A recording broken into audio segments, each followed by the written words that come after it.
Movie का start एक बहुत ही फ्यूचरिस्टिक वर्ल्ड में होता है जहाँ पर टेक कंपनी का सीईओ मार्क एक नई इन्वेंशन सबके सामने रिवील करने वाला था। पता चलता है कि ये एक रोबोट है जिसको ये रूबी बॉट कहते हैं और ये बच्चों के लिए एक डिजिटल फ्रेंड की तरह काम करेगा। इसके अंदर बहुत सारे फंक्शंस थे, स्पेशली ये कि अपने मालिक की ये सारी हैबिट्स को पहचान कर उसी की तरह रिएक्ट करेगा और इवन की ये उसके लिए हेल्प करेगा एक फ्रेंड ढूंढने में भी। देखते ही देखते ये इन्वेंशन बहुत ही ज्यादा फेमस हो जाती है और सिटी में हर एक के पास एक ऐसा ही बी बॉट था। अब यहाँ पर हमें एक बच्चा दिखाई देता है जिसका नाम बार्नी है, पर उसकी ये विश अब तक पूरी नहीं हुई। उसके पास एक बी बॉट नहीं था जिसकी वजह से कोई भी उसको खास पसंद नहीं करता था, ना ही उसके पास कोई दोस्त था। वो देखता था कि हर कोई अपने बी बॉट के साथ बिजी है और वो बहुत ही ज्यादा अकेला महसूस करता था। यहाँ तक कि स्कूल में उसकी टीचर को भी फील होता है कि यहाँ पर बार्नी बहुत अकेला है, जिसकी वजह से वो उसे एक बेंच पर बिठा देती हैं ताकि लोग आकर उसे दोस्ती करें। पर इसका तो उल्टा ही असर होता है। वहाँ के सारे स्टूडेंट उसका बहुत ही मजाक उड़ाते हैं, जिससे तंग आकर बार्नी अपने घर चला जाता है। वो अपने डैड और दादी के साथ घर पर रहता था। पता चलता है कि उसकी आज बर्थडे है, पर बार्नी ने किसी को भी इनवाइट नहीं किया था क्योंकि वो एम्बैरेस नहीं होना चाहता था। इसके बाद उसके डैड और दादी उसके लिए एक गिफ्ट लेने के लिए जाते हैं और बार्नी बहुत ही दुआ करता है कि किसी भी तरीके से वो गिफ्ट एक बी बॉट हो। पर जब उसके डैड उसे गिफ्ट देते हैं और वो खोलता है तो वो कुछ और नहीं था, सिर्फ एक टूल बॉक्स सेट था। पर बार्नी कुछ नहीं कहता क्योंकि उसे पता था कि उसके डैड एक बी बॉट नहीं कर सकते अफोर्ड। अब यहाँ पर बेल बजती है और बार्नी बाहर जाता है। सामने उसके एक गिफ्ट पड़ा था जिसे देखकर उसे लगता है कि शायद ही एक बी बॉट है। जब वो उस गिफ्ट को खोलता है तो उसे पता चलता है कि उसके अंदर तो सिर्फ एक पत्थर है और ये मजाक सारे दोस्तों ने किया था। ये सारा काम एक रिच नाम के बुली का था।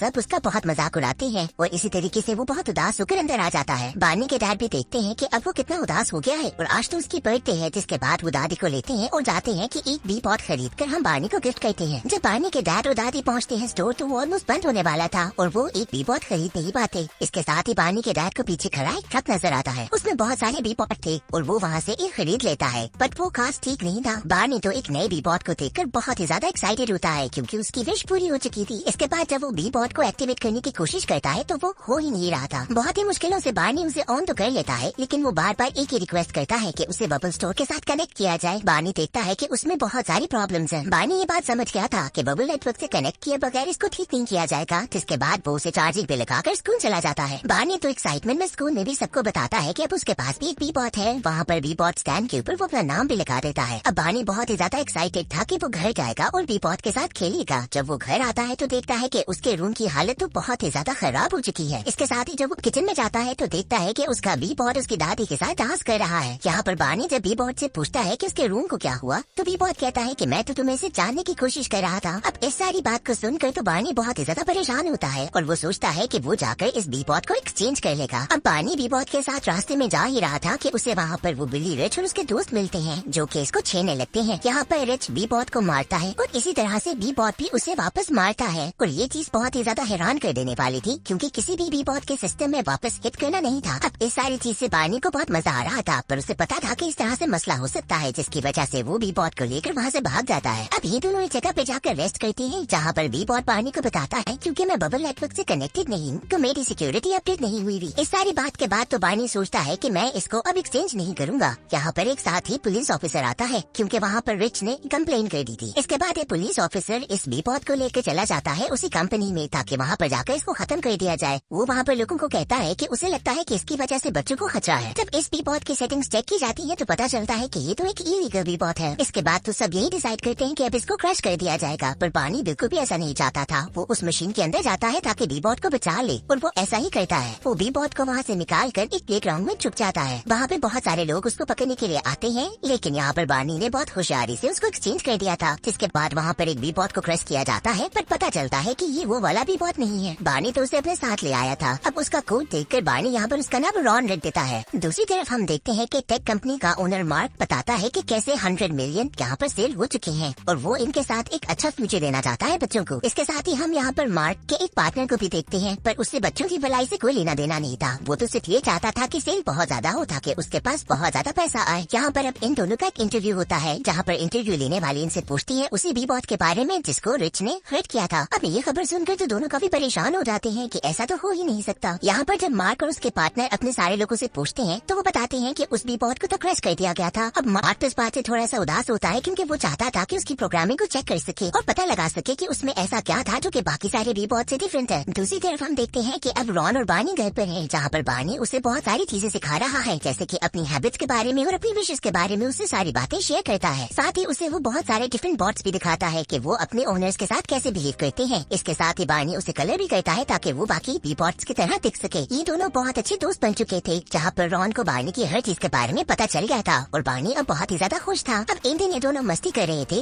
कि रॉन गलती से स्लिप होकर किसी के घर में पहुंच जाता है। पता चलता है कि ये सवाना का घर है, जो कि बानी की बचपन की फ्रेंड है। ये लोग बहुत अच्छे दोस्त हुआ करते थे, पर जैसे ही सवाना के पास बी-बॉट आया, उसने बानी के साथ खेलना छोड़ दिया था। यहाँ पर वो रॉन को देखकर बड़ा हैरान होती है, जिसके बाद वो अपने बी-बॉट से कहती है कि रॉन से दोस्ती कर लो। पर बानी उसे समझाता है कि उसका फ्रेंड रॉन ऐसा नहीं, वो बिल्कुल भी बाकी बी-बॉट्स की तरह नहीं है और ना ही वो नए दोस्त बनाता है। जिस पर सवाना कहती है कि ऐसा तो हो ही नहीं सकता, क्योंकि बी-बॉट की प्रोग्रामिंग ही ऐसी है कि उनको नए दोस्त बनाने हैं। अब ये बात सुनकर रॉन तो बिल्कुल एक्टिव हो जाता है, क्योंकि उसके सिस्टम में ये बात किसी तरीके से पहुंच गई थी। इसके बाद यहाँ से बानी लेकर चला जाता है रॉन को। जाने से पहले वो सवाना से कहता है कि प्रॉमिस करो तुम रॉन के बारे में किसी को भी नहीं बताऊंगी, और उसके बाद वो घर चला जाता है। घर जाने के बाद रॉन पूछता है बानी से उसके दोस्त के बारे में, जिस पर बानी उसे बताता है कि अब उसका कोई भी दोस्त नहीं रहा। दूसरी तरफ हम देखते हैं कि मार्क के पार्टनर को कुछ ऐसी वीडियोस मिलती हैं जहाँ से उसको पता चल जाता है कि रॉन को क्रश नहीं किया गया था और वो अब भी बाहर है। जिसके बाद वो अपनी सारी टीम को कहता है कि किसी भी तरीके से रॉन को पकड़कर वापस लाया जाए। दूसरी तरफ मार्क भी वो वीडियोस देखता है, जिसमें वो नोट करता है कि रॉन तो हंस भी रहा है और वो बहुत ही ज्यादा अजीब फील करता है, क्योंकि बी-बॉट्स तो प्रोग्राम नहीं थे हंसने के लिए। जिसके बाद वो भी अपने लोगों से कहता है कि रॉन को किसी भी तरीके से वापस लेकर आया जाए, ताकि उसके सिस्टम को चेक कर सके कि उसमें क्या चेंजेस हैं। अब अगले दिन बानी रॉन को शेड में छोड़कर स्कूल चला जाता है और वो रॉन से कहता है कि उसे बाहर नहीं निकलना। पर जैसे ही बानी वहाँ से जाता है, रॉन भी बाहर निकल आता है, क्योंकि उसके जहन में वही बात थी कि उसे अब बानी के लिए नए दोस्त ढूंढने होंगे। जिसके बाद वो पूरे शहर में पोस्टर चिपकाता रहता है और बहुत सारे लोगों को बानी की पिक्चर भी दिखाता है और कहता है कि क्या वो बानी के दोस्त बनेंगे। इसी तरह यहाँ पर ये रॉन पहुँच जाता है बानी के स्कूल, जहाँ पर वो उसके लिए बहुत सारे दोस्त इकट्ठे कर रहा था। अब जब टीचर ये सारी चीजें देखते हैं तो वो कहते हैं कि बानी तुम्हें प्रिंसिपल के पास जाना होगा। बानी तो ऐसे प्रिंसिपल के ऑफिस पहुँच जाता है और पीछे हम देखते हैं कि रिच अपने बॉट्स को भी वैसे ही प्रोग्राम कर लेता है जैसे रॉन प्रोग्राम था। देखते ही देखते यहाँ पर तो तबाही मच गई थी। यहाँ पर रिच इस चीज का फायदा उठाते हुए बहुत ही मजाक करता है। वो बहुत सारे बॉट्स को जमा करके एक बड़ा सा मंकी बनाता है। इसके बाद वो बहुत सारे बॉट्स का एक ज़ॉम्बी बनाता है और दिखाता है कि कैसे सवाना को वो खा रही है। अब ये वीडियो बहुत ज्यादा वायरल हो जाती है। दूसरी तरफ मार्क और उसका पार्टनर भी ये वीडियो देखता है, जिसके बाद वो एक सिस्टम अपडेट करते हैं जिससे बाकी सारे बी-बॉट्स डीएक्टिवेट हो जाते हैं। इस सारी चीज के लिए बानी तो ब्लेम करता है रॉन को और कहता है कि मुझसे दूर रहना। दूसरी तरफ हम देखते हैं कि कैसे अब बाकी सारे कंपनी के लोग यहाँ पर बानी के घर तक पहुँच गए हैं रॉन को ढूंढते ढूंढते। बानी जब देखता है उन सारे लोगों को तो वो फौरन शेड में भागता है, जहाँ पर रॉन तैयार हो रहा था कि खुद को अब उन लोगों के हवाले कर देगा। पर बानी उसे सॉरी कहता है और कहता है कि हम अब बेस्ट फ्रेंड्स हैं और वो अब किसी भी सूरत में उन कंपनी वालों को नहीं देगा। इसके बाद यहाँ से बानी रॉन को लेकर निकल पड़ता है। रास्ते में उसे दोबारा से सवाना मिलती है, जो कि अपनी वायरल हुई वीडियो को बहुत ही सीरियस ले चुकी थी और बहुत ही ज्यादा दुखी भी हो रही थी। बानी उसे एक बार फिर कहता है कि किसी को भी मत बताना और वो रॉन को लेकर वहाँ से चला जाता है। अब ये दोनों जंगल के बीच में एक बने हुए शेड में रात गुजारते हैं, जहाँ पर बानी रॉन को बताता है कि जब से उसकी मॉम चली गई है वो खुद को बहुत ही अकेला फील कराता है और अब उसके कोई दोस्त भी नहीं रहे थे। इस बात को सुनकर रॉन उसे कहता है कि मैं तुम्हें कभी भी छोड़कर नहीं जाऊंगा। दूसरी तरफ हम देखते हैं कि बानी की दादी और उसके डैड पहुँचते हैं सवाना के घर और उससे पूछ रहे थे कि तुम्हें पता है कि क्या बानी किधर है, पर सवाना उनको कुछ भी नहीं बताती। बानी के डैड को लगता है कि शायद वो बानी को ठीक से समझ ही नहीं पाए थे। दूसरी तरफ हम देखते हैं कि सवाना रिच के पास आती है। वो कहती है कि ये जो कुछ भी हो रहा